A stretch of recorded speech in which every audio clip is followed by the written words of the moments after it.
നമുക്കേ നല്ല നാടൻ മത്തി കിട്ടിയിട്ടുള്ളൂ. ഇതൊന്ന് വെട്ടി തേച്ച് കഴുകി എടുത്തുകൊണ്ട് വന്ന് കാണിക്കാവേ അങ്ങനെ എന്താ ചെയ്യേണ്ടതെന്ന്.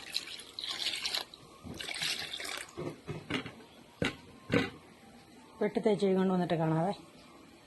അതെ ഇത് കണ്ട് വെട്ടി നന്നായിട്ട് കഴുകി വൃത്തിയാക്കി കൊണ്ടുവന്നിട്ടുണ്ടേ. ഇനി നമ്മൾക്കിതിന് വേണ്ട അരപ്പുകൾ റെഡിയാക്കാവേ. മത്തി വറ്റിക്കാനാണ് ഇതേ. ചെമീൻ വറ്റിക്കാനുള്ള അരപ്പ് റെഡിയാക്കിക്കൊണ്ട് വരാവേ.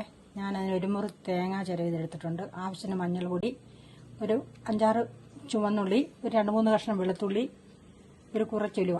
ഇതെല്ലാം കൂടെ ഒന്ന് നന്നായിട്ടൊന്ന് ചതച്ച് കൊണ്ടുവരട്ടെ. മിക്സിയുടെ ജാറിനകത്തിട്ടിട്ടൊന്ന് ചതച്ചുകൊണ്ട് വരട്ടെ. ചതച്ച് കൊണ്ടുവന്നിട്ട് കാണിക്കാം.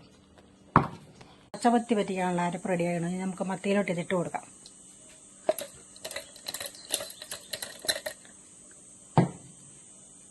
ഇതിനാവശ്യമായ സാധനങ്ങളെ ഞാനൊരു 2-3 കഷ്ണം കുടംപുളി ഇട്ട് കൊടുക്കുന്നുണ്ട്. പിന്നെ കുറച്ച് ഇഞ്ചി, കുറച്ച് കറിവേപ്പില, കുറേയേറെ പച്ചമുളക് ഇട്ട് കൊടുക്കുന്നുണ്ട്. ആവശ്യത്തിന് ഉപ്പിട്ട് കൊടുക്കുന്നുണ്ടേ.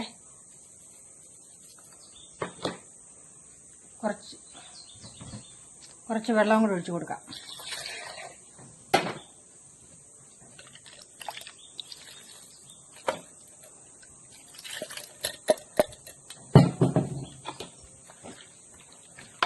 ഒന്ന് നന്നായിട്ട് ഇളക്കി യോജിപ്പിക്കാവേ.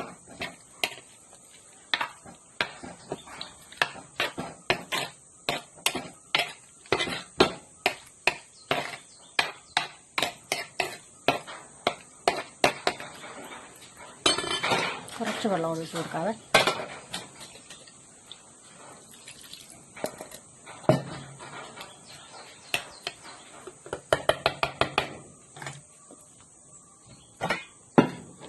ഗ്യാസ് കത്തിക്കാവേ.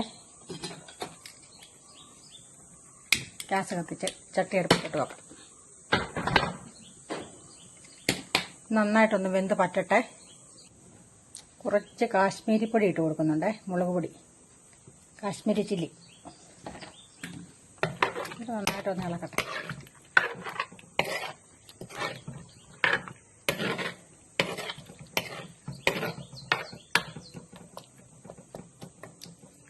നന്നായിട്ട് പറ്റട്ടെ.